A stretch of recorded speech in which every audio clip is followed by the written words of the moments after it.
I'm Linda Fox in the Phocuswire studio, and I'm with Decius Valmorbida from Amadeus. Welcome. Hi, Linda. Great to have you here. Thanks. Anything Happy you've to be seen here. at the conference, any meetings you've had, any sessions you've sat in on that you've thought, that's super interesting, I'll be following that up, hadn't thought of that angle, anything like that?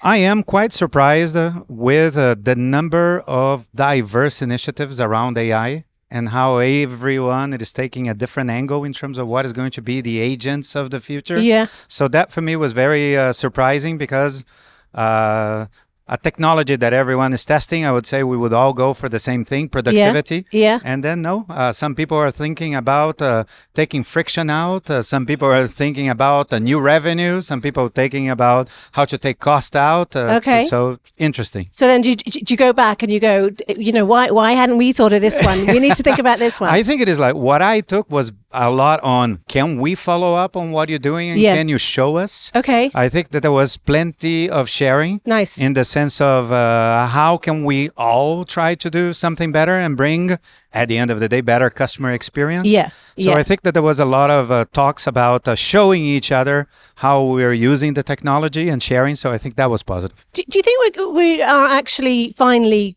going in the right direction when it comes to the customer experience? I think more and more. I think that we're all coming to the realization that this is a very fragmented industry. The customers are not buying a specific brand. They're buying destinations. They are buying experiences. They're buying journeys.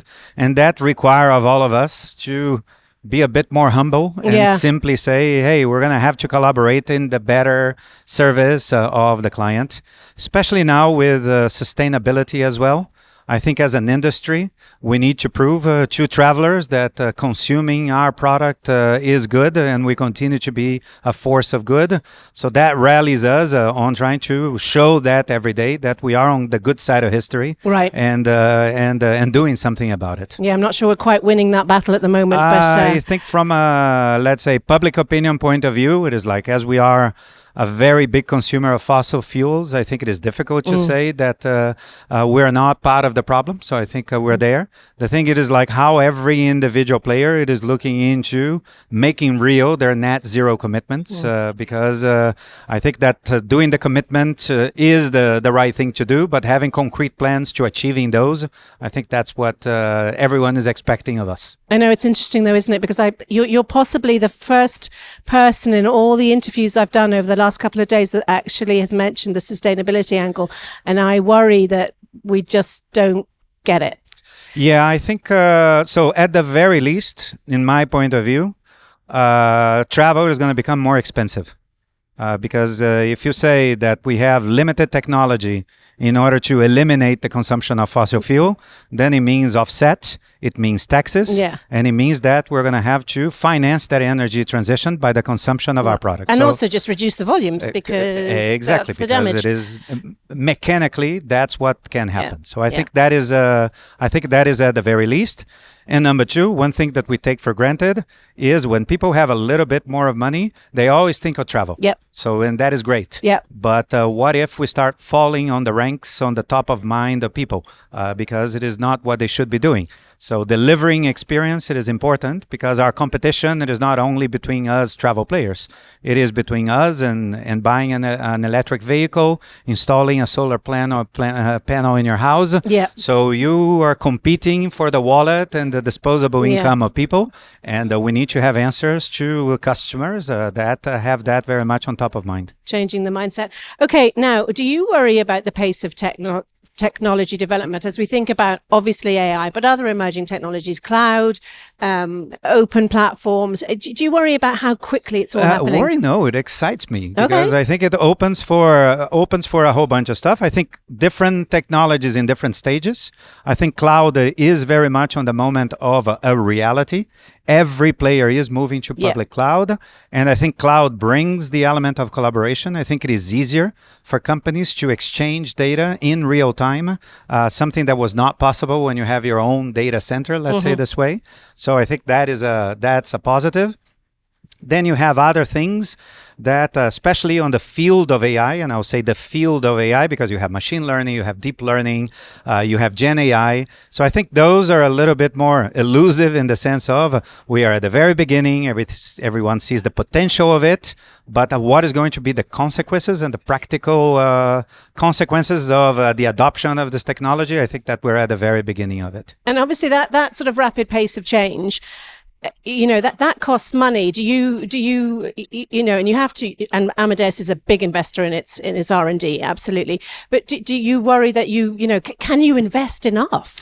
That's why I always go back to value, because it's like there is only one person that pays the entire bill for the industry, which is the traveler. Yeah. So, I mean, we can all discuss about the technologies that we would like to adopt. If we don't translate that into clear value for the traveler, then it means that we are increasing cost and not getting the returns.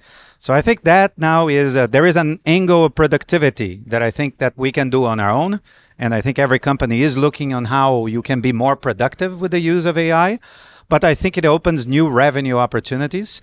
I think a word that has been very much used in the past, personalization, which never really shaped into anything concrete. No. But I think now giving more power to travelers on having a more natural way of how they're searching, how they're finding their options, that opens an opportunity, not of personalization, but of customization on how they want to buy. And I think that creates opportunities for us to be selling more, because if we can deliver value, then customers are willing to pay an extra amount of money, and the industry can capture that. Okay, now as we look sort of 6 months down the road, what things will we be talking about when it comes to airline distribution? Will it be less about NDC in the sense that the percentages will have increased substantially, or and will it be more about offer and order?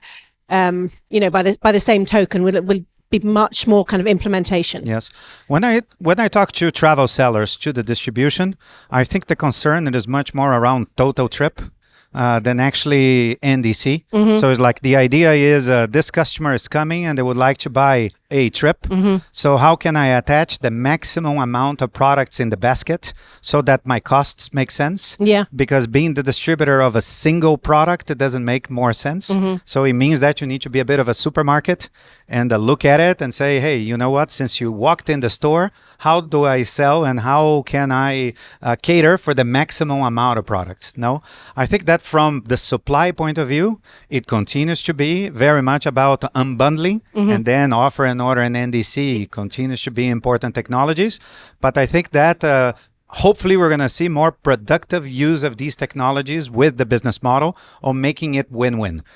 So do you think then, as an industry, we get far too caught up in the kind of NDC and offer and order and these terms and buzz phrases that kind of hold us back in a sense? I would say it's especially when I'm talking to investors or I'm talking even with people with my family where I need to explain as the industry what we're doing. It is all of these words. They mean very little. So it is like just a concept of do you buy direct or indirect? A traveler does not see that point of view. They have different channels where they go and they buy, and sometimes it is more convenient going one way or another. So I think these things, NDC, one order, it is like we sell them. So it is like we're very happy that they take front stage, but they're means to an end. So we cannot forget that this needs to be in the objective of delivering better experience to travelers, because if otherwise it is just a tech toy or a tech revolution that we're doing, but where is the business case? Because if customers don't pay more and buy more and consume more because of them, then this whole thing is meaningless. So I think that's what we need to prove as an industry. AI is one obvious area of disruption right now. Do you see others coming, and that could be internal to travel or external to travel? Look, disruption, I believe, usually comes from outside the industry. I think if we look at other sectors that have been disrupted, have been because they did not respect what customers were expecting and their buying pattern and their buying behavior. So that is the risk and opportunity for travel. Mm-hmm. We are not organized around customer centricity. So if disruption comes, will come because of that. As an industry, I think that we need to make NDC, offer and order, and all of the digital upgrades that we're making in pro to delivering that customer-centric experience. Mm-hmm. So I think that is the opportunity. Otherwise, yes, we have the risk of being disrupted. All right, let's wrap up here. As we approach 2025, what should Amadeus's New Year resolution be? We will deliver more value, faster, and with better quality for our customers. Okay, but what's the non-corporate resolution? What is the non-corporate resolution? For us, we need to finish our migration to the public cloud. Yeah. That is a major step into our organization. And we have a number of projects that we have inside the company that we need to deliver. Yeah. So it is like, I think we made many promises, and now it is time to make those promises real. So it is a year of delivery. All right. Decius, thanks so much for joining us. Thank you.